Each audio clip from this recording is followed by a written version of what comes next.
వింటే తెలుగోడి గుండె తన రొమ్ము విరుచుకొని చూస్తుందో, ఏ పాదమైతే ఈ నేల పైన దైవాల రూపమై నడిచిందో, లోకాల నేడు ఆ నామమేగా అది గదిగో అతడే తారక రామం. భువనాల నుంచి గగనాల దాకా ఘన కీర్తి గణ్య కారణ జన్మ.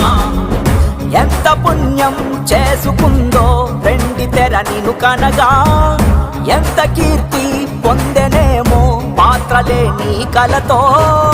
రఘుకుల రాముడు నీవే, గోకుల కృష్ణుడు నీవే, హరుడు శ్రీహరుడు అన్నీ నీవేగా. సూర్య చంద్రాదుల తేజం విశ్వవిఖ్యాతుని రూపం, అన్నిటా తానై నిండిన ఆకాశం. ఏ పేరు వింటే తెలుగోడి గుండె తన రొమ్ము విరుచుకొని చూస్తూ